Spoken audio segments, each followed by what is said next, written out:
supposed to make his way into the world in September, but at 2 pounds 8 ounces, he's here and he's fighting. So is his mom, Rachel. The violent wreck you see in this doorbell video as Rachel's car slams into a rock wall.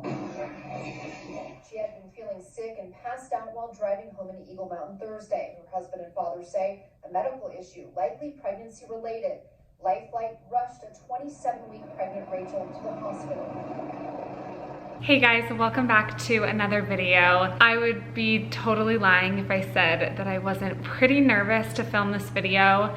This is probably the most vulnerable I've ever been, especially on camera and on social media. As you can tell by today's title, we are going to be talking about the birth of my son, Beckham. He had a very, very traumatic and, in all honesty, quite tragic birth story. I'm sure that a lot of you have heard his story or know little bits and pieces from things that I've shared on social media like Instagram. But today I just want to go a little bit more in detail and share some of the really vulnerable details of what actually happened in the hospital while he was fighting for his life right after he was born, and kind of take you through some of the just really, really difficult experiences that we had in the NICU. I'm going to try to get through this video without being too emotional, but honestly, I already know that there's gonna be some tears shed, because even just kind of writing an outline of things that I wanted to touch on, I was just brought right back to all of those emotions and feelings that I felt when, you know, I didn't know if I was gonna have a baby to bring home from the NICU. I don't want this intro to be too long, so I'm just gonna go ahead and kind of jump in to his story. My entire life growing up, my number one goal was wanting to be a mother. It's just something that has come so incredibly naturally to me. I absolutely love being a mom more than anything in the world, and I knew that that would be the case long before I ever had my kids. When Hunter and I first met and he asked me what I wanted to do with my life and what my future looked like, I expressed to him like the absolute deepest desire of my heart was to have kids. When it came time for us to start trying for a family, it was so emotional and exciting for me, and Beckham actually came a little bit earlier than we expected him to come. And so when I got pregnant, I was ecstatic. I can't even explain the joy that I felt.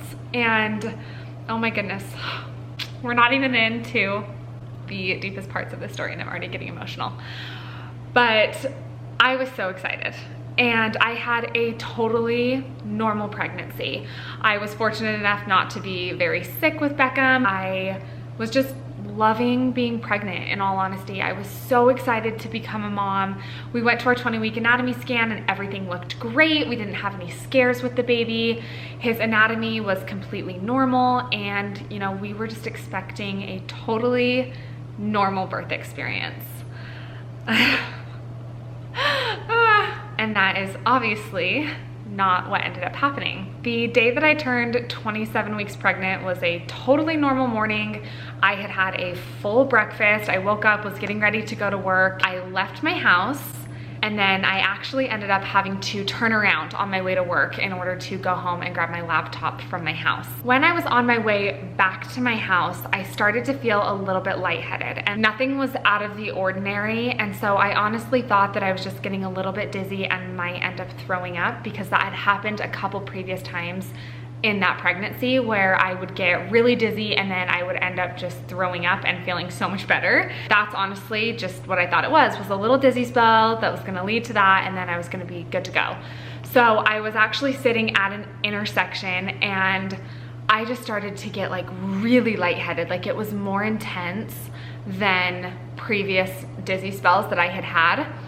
And so I was actually going left at a light. So as soon as I turned left and I crossed oncoming traffic, I immediately just thought like, stop in the middle of the road. I didn't even think like pull over. I just thought like, stop right now because you're going to vomit. Before I could even hit the brake, I woke up to a man carrying me out of my car. I had ended up immediately passing out after I turned at that intersection.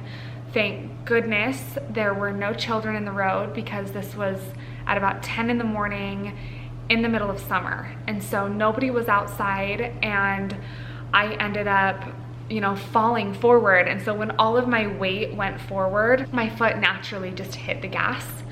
And I ended up crashing into a rock retaining wall that was on the side of somebody's home, going about 55 miles an hour.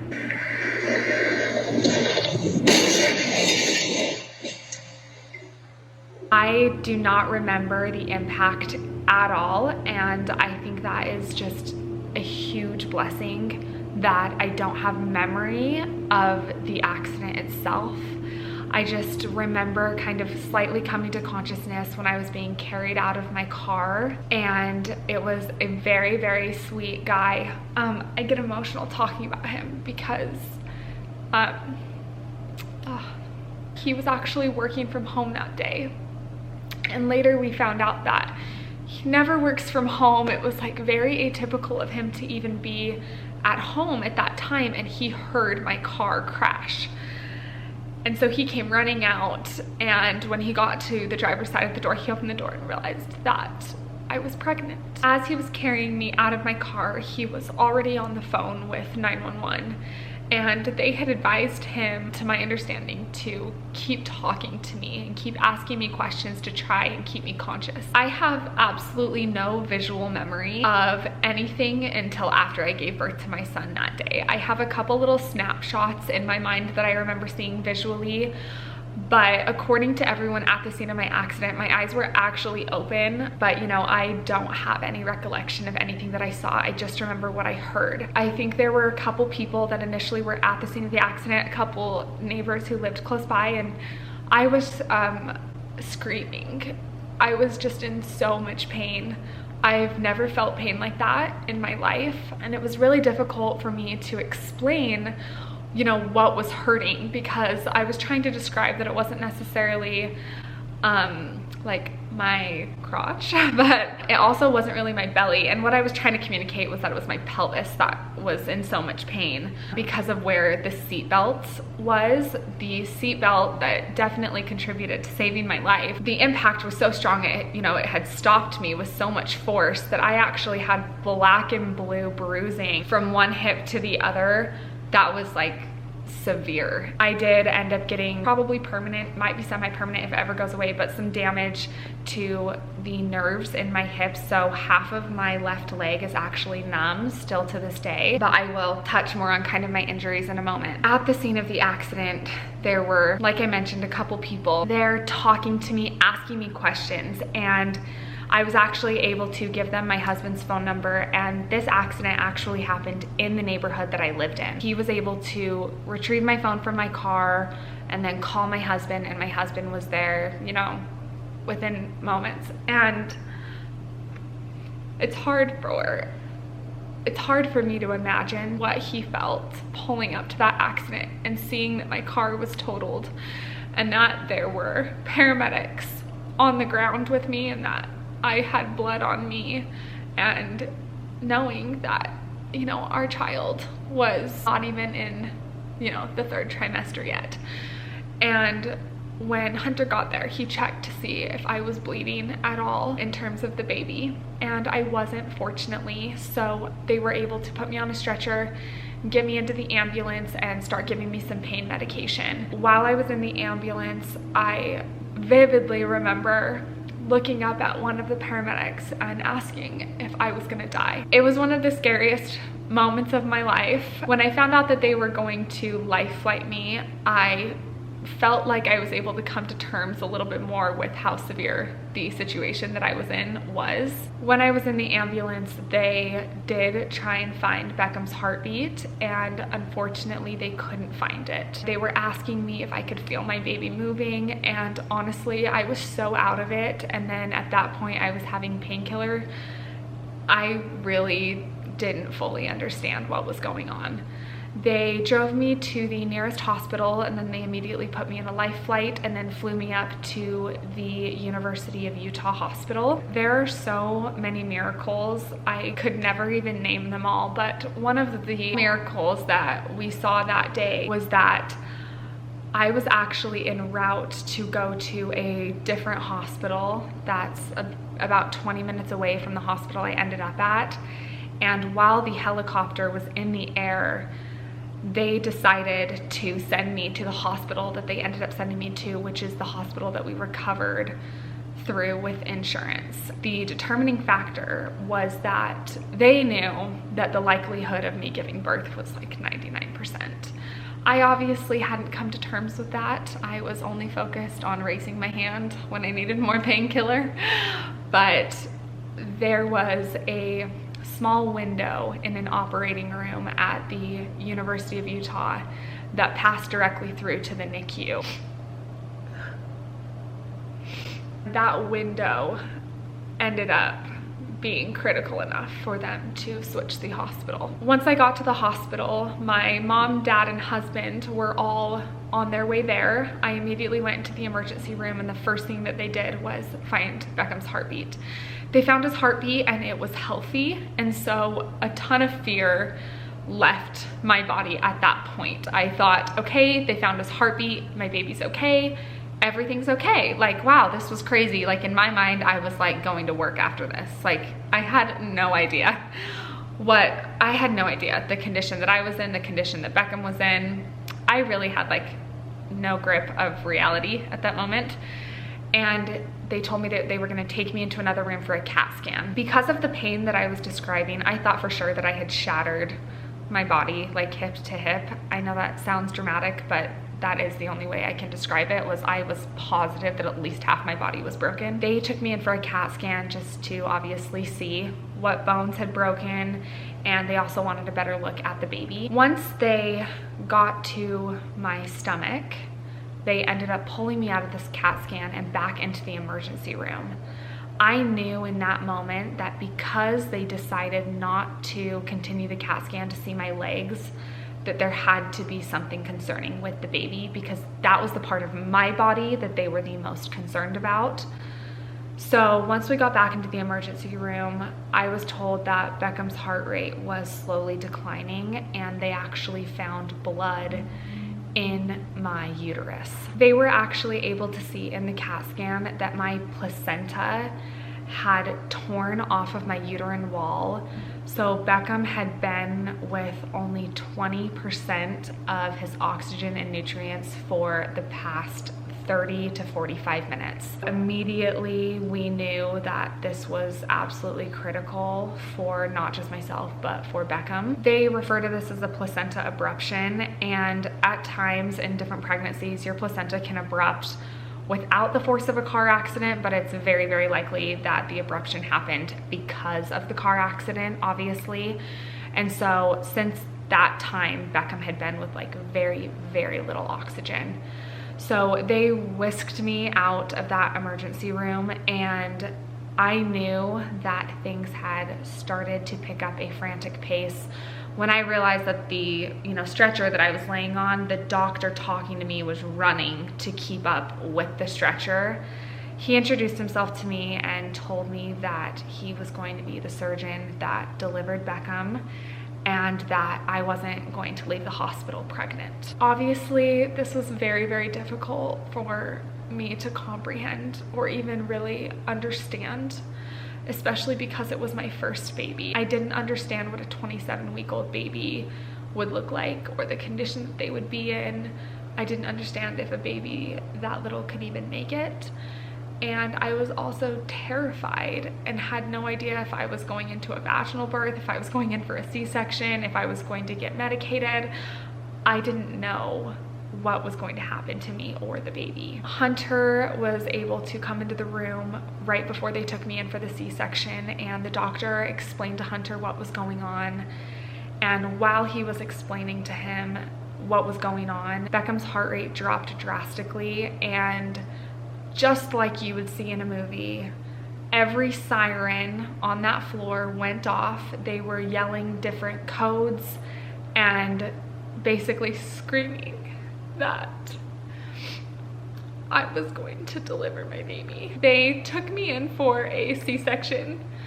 They had to leave Hunter behind. He couldn't come into the operating room, which was very difficult for him. At that point, he was just obviously beside himself, and people were trying to comfort him and tell him that I was gonna be okay and that the baby was gonna be okay. When I got into the operating room again, I don't have any visual memory of this. I just remember what I heard. All that I knew was that there were so many people in that room. I could hear and feel so many people. It was like organized chaos is the best way I could describe it. The surgeon was yelling at everybody on what to do and what to get. They put a laughing gas mask over my nose, and I grabbed the surgeon's arm or whoever was right next to me, and I literally just screamed, "I'm still awake!"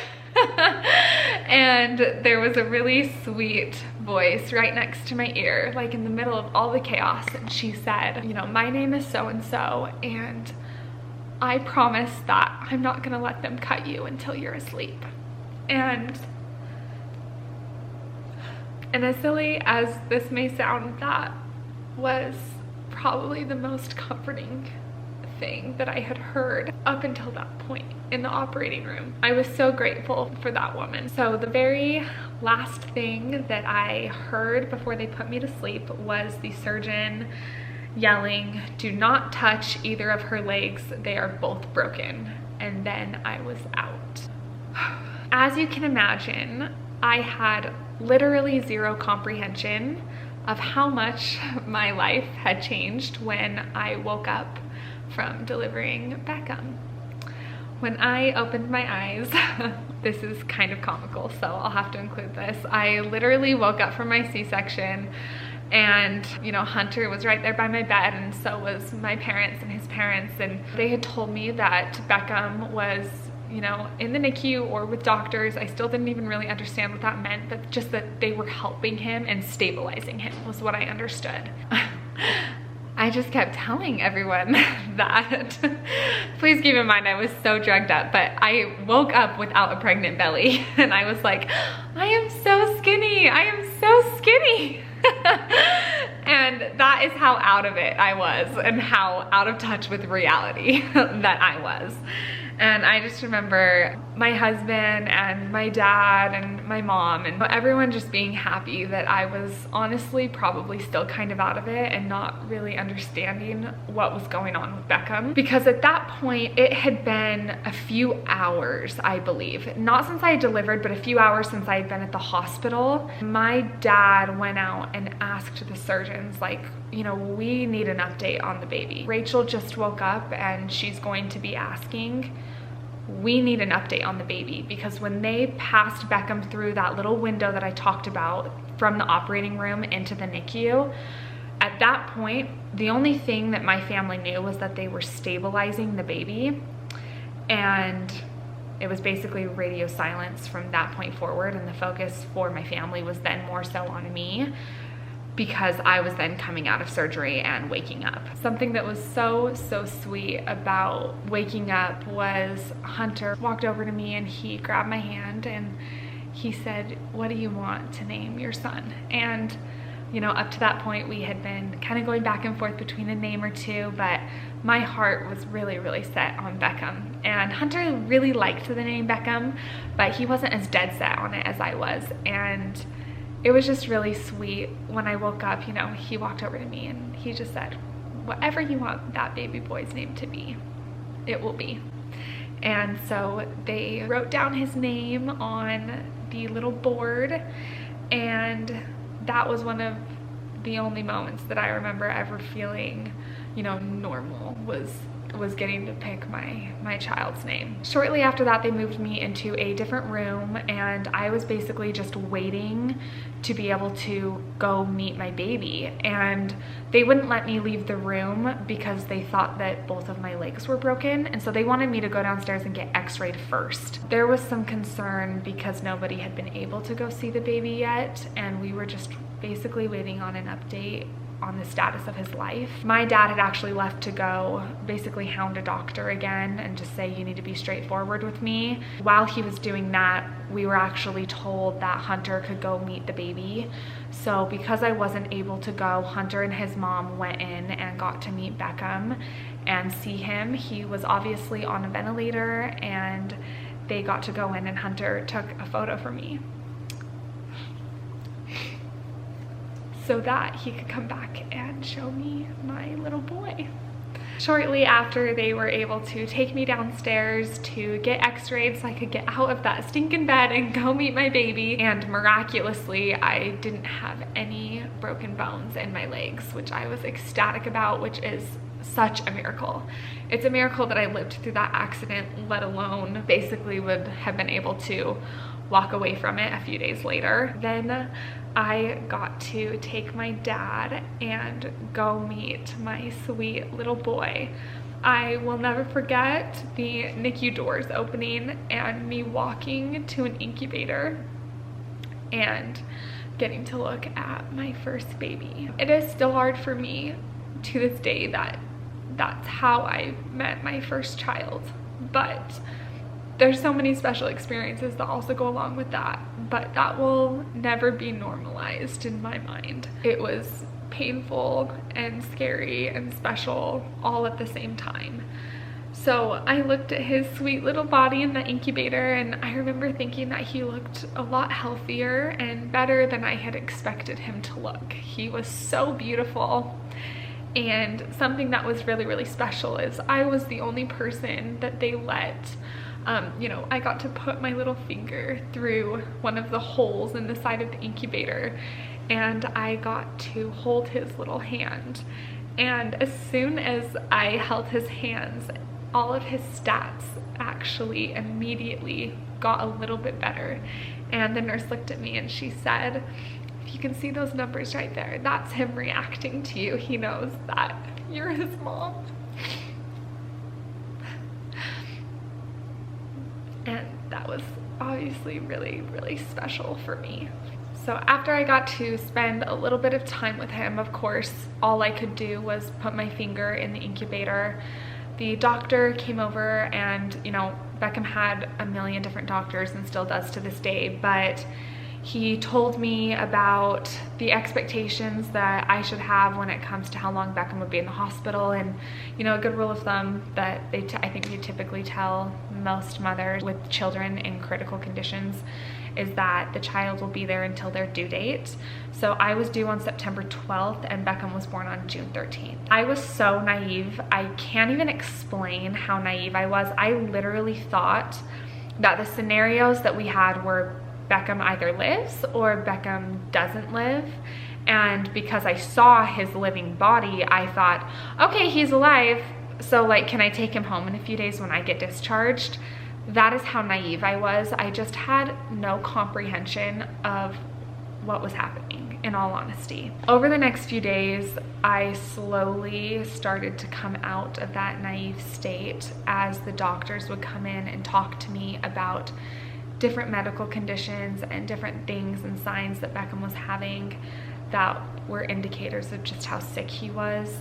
We had friends and family coming in and out and visiting us in the hospital, and we had truly so much happen over the first week that he was alive that I feel like it's in like a little lockbox in my mind because of how vulnerable I was in that time frame, that unlocking some of those memories is really, really difficult for me and really sacred. And I do want to share some of those things with you guys because I want this not just for you guys to hear, but also for me to be able to look back on and remember. In the first 7 days, unfortunately, with Beckham's stats and with Beckham's labs, things slowly started to decline, and we were told that something was wrong multiple times a day, every day. And Beckham had started seizing and they didn't know why. He was also fully on a ventilator. He was just not in good condition. And they were trying to be gentle with me, but it was also their job to be realistic. As the week went on, things slowly started to indicate that we were looking at a much more severe condition than we originally thought. One of the biggest concerns that they had was that Beckham needed to go in for a head ultrasound to look at his brain, to see if there had been any brain damage with the severity of the accident, and to see if there was any blood in the brain. They decided to move up that head ultrasound because they were starting to see things that were indicating that there was more than likely going to be some blood in his brain. And when those ultrasound results came back, we were absolutely devastated, to say the least, that he did have blood in his brain. They wanted to further confirm that with an MRI the following week. As things went on, we started realizing that there may not even be time for an MRI and that he might not make it to that point. They then decided to do a second ultrasound when things started to decline and he started seizing more. They were able to take some of his labs, and when those labs came back, they decided to meet with Hunter and I and just kind of talk to us specifically about some of the conditions that he was in with different parts of his body. Hunter and I, we went into a room with about 4 or 5 different doctors, and I will never forget the verbiage that they used. When we sat down and they were explaining how Beckham was doing, one of the doctors looked right at me and he said, "The way for me to get to know your baby is by looking at his brain. And your baby has a very, very sick brain." There are obviously no words for me to describe how that made Hunter and I feel and how heavy that sentence was. They then proceeded to tell us that Beckham's organs had started to shut down and that it was indicating that he was going through kidney failure. At that point in the conversation, I needed to know, and I needed them to tell me what the future was going to look like. And for me, the future was either he's here or he's not. And that's all I could handle at the time. And I still stand by those emotions. That's all I could handle. And I think that I was protected by only having that thought process. One of the doctors that was in that room, she understood what I was asking, and she looked at Hunter and I and she said, "There's a 75% chance that he is going to die." That was the moment that my world just stopped. I can't describe the weight of believing that, you know, you're not going to take home your baby. I asked a few questions, just asked about what our options were and what we could do. And she said to me, "There's a lot that we can do to him, but we want to make sure that we're doing it for him." And that's when I started to understand that maybe there was an option that we keep him on a ventilator, but maybe that was the only option at that point. I started realizing they're gonna ask me if they can take him off the ventilator. And that was a decision that I truly felt I couldn't make. I truly felt like I didn't have the ability to let my child go. I didn't have that strength. I didn't have that. I just didn't have the strength to do that. The doctors then left the room and gave Hunter and I a moment to ourselves. Hunter stood up and started holding me, and he just said, "I'm so sorry." And we were obviously both bawling beside ourselves and had, you know, that moment together where we were processing that information. Then we came out of that room and we went into the room that Beckham was in.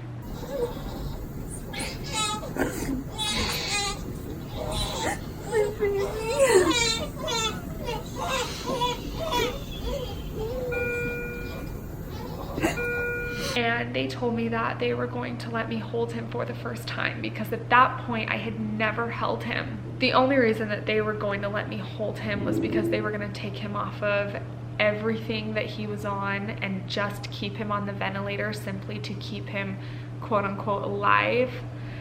And they were going to let me hold him to say goodbye to him. Hunter and I called our parents and asked them to come to the hospital. And as they drove up, the nurses were able to transition Beckham from being in his incubator to being on my chest. That was the most special moment I had ever experienced in my life up to that point. He had wires covering every part of his body, but to feel his skin on my skin is a moment that I will never forget. We took videos and pictures. I remember taking a photo of every part of his body because I never wanted to forget what it looked like. I would set my phone on the top of the incubator and just record him. Even though he couldn't move, I just wanted to see his little body and see his belly move up and down, knowing that he was breathing, even if it was on a ventilator. So we took photos, took videos, and I held him for about an hour on my chest, and then we had to put him back in the incubator, and we were waiting on more labs to come back. The waiting period between holding him and getting those labs back was about 4 or 5 hours. That was the hardest day of my life. It was the most pain I've ever been in. It's not describable. I still can barely talk about it.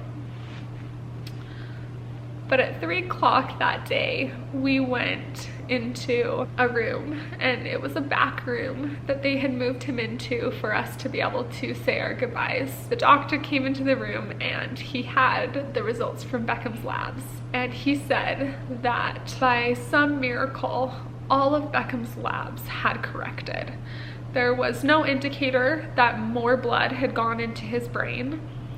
There was no indicator of kidney failure, and he was urinating, and if he was able to continue to urinate, there was a lot that they could do for him. That was a moment that my life really changed. From that point moving forward, I promised God that I would never doubt what he had told me ever again. I was barely able to survive not knowing if Beckham was going to live or die.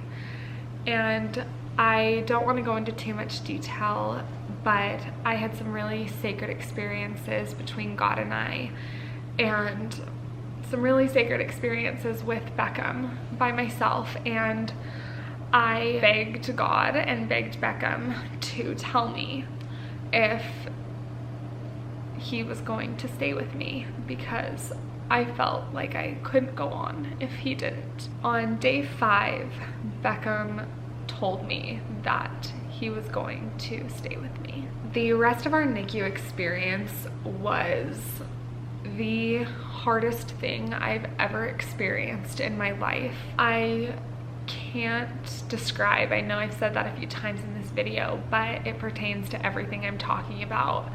I can't describe what it feels like to not have your baby at home with you. The natural instinct of a mother is obviously to nurture and love her baby, and I wasn't even able to hold my baby consistently for a while. I was able to do skin to skin with him, but it was under rules and regulations. I wasn't able to just pick him up. I had to watch him fight for his life for 4.5 months. It was so painful. There wasn't a single moment that I wish I could have traded him places. To watch him get art lines and pick lines, and watch him get surgery when he was 4 pounds, less than a month after he was born, on his brain, was severe. I could walk you through the entire journey that we had in the NICU, but I will go ahead and summarize it so that this video isn't too long. Beckham did end up overcoming his seizures with 3 different types of medication. It took a while for him to respond, but he was able to stop seizing because of the brain bleed that he sustained at birth. His spinal fluid in his head had nowhere to drain to, and so it was increasing pressure in his brain. So they had to perform surgery on Beckham on July 3rd. He was born on June 13th, so it was a few weeks after he was born.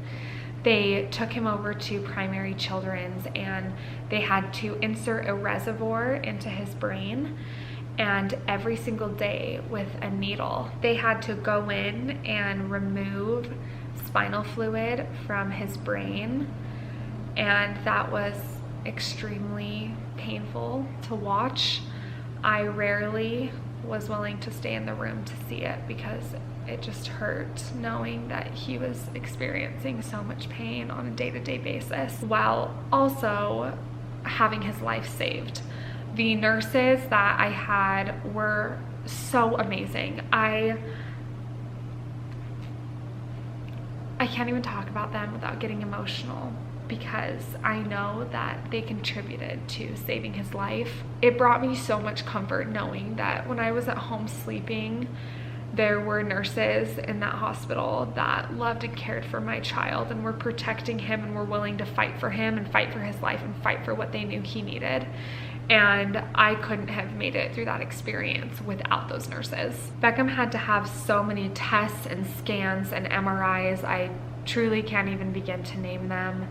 He had to get every little part of his body checked. He was intubated for such a long time. His oxygen needs finally got to a level that we could take him home on, so that's called high flow. He also was aspirating when we were trying to teach him how to bottle feed towards the end of his NICU journey.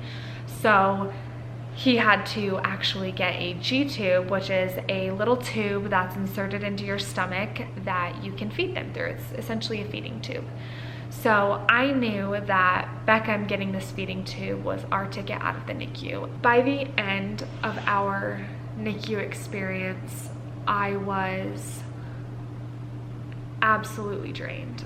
I was so emotionally and mentally tired from not having my baby at home with me that I would have done literally anything to take him home. I was ecstatic when I found out that he could have a G-tube because I was terrified that he would have to stay in the NICU until he learned how to bottle feed, and I knew that that wasn't going to be for a while. As you can imagine, because I had one of the babies that was in the most critical condition, I watched so many mothers and babies come into the NICU and go home before I got to take Beckham home. And that was really difficult for me. I realize now that that's okay that I felt that way. It's okay that I was jealous when I heard other mothers get discharge dates because I wanted that so badly. I actually had a moment that changed my NICU experience, and it gave me the stamina that I needed to get through the last couple months of him being there. I connected with a really sweet girl named Amanda on Instagram, and she had a baby who was born and went to the NICU about an hour away from where Beckham was at. We connected and we're talking about our babies and giving each other updates, and very, very sadly, her baby ended up passing. And I will never forget how I felt when her baby didn't make it. I realized in that moment that everything that I felt was a trial for me was the greatest blessing. The fact that I had a baby to drive to after 4 months was a miracle. That gave me the strength that I needed to get to the point of bringing him home. There were just so many emotions and so many ups and downs. I was happy and excited and miserable and angry and devastated and tired and heartbroken and joyful and faithful all at the same time. It was very, very confusing. It's an experience I wouldn't wish on anyone, but I would do it a million times over for that little boy. Slowly but surely, we were able to get to the point of Beckham being able to be discharged and come home. September 25th was the best day of my entire life. I got to go into the NICU and take goodbye photos and carry my little boy out and take him home with us. I've never felt more intimidated or terrified than the day that we brought Beckham home. but I also had never felt so much gratitude. That little boy is just a miracle and a testament that God lives. I give all of the glory to God. The reason that Beckham is here is because of God's power, and I am so grateful for my relationship with God and for Beckham's relationship with God and for all of the people that prayed for him and love him and care for him. I still get messages to this day about people praying for Beckham and asking for updates on him. It really has been quite the journey since we brought him home, and he has been nothing but a blessing. He has been the absolute light of our lives. And I want to make a part 2 to this video so that I can share with you guys exactly where Beckham is at now, and also the diagnosis that he received when he was 6 months old. That is actually something that I have never talked about publicly. I just haven't been ready, but I feel ready now. I want to talk about it, and I want to bring awareness to the disability that he lives with every day. And I also want him to see the support system that he has had since the day he's been born, which is you guys. I'm not gonna lie, I am nervous to share the details, but I'm also really, really excited because he is just at this incredible point in his life where he makes new miraculous strides all the time. And it's been just a blessing to watch him grow and learn and see the beautiful things that he discovers and does on a daily basis. I literally cannot believe that I'm his mom. I cannot believe that God entrusted me with this beautiful, perfect soul. I just am so excited to share more about him and where we're at in part 2. Be sure that you hit the subscribe button so that you're notified when I upload part 2 of this video. I want to thank you so much for taking the time to listen to Beckham's birth story and just love him and care for him, because there's nothing that means more to me as a mother. So thank you so much for watching this video, you guys, and I will be back shortly with part 2. Bye.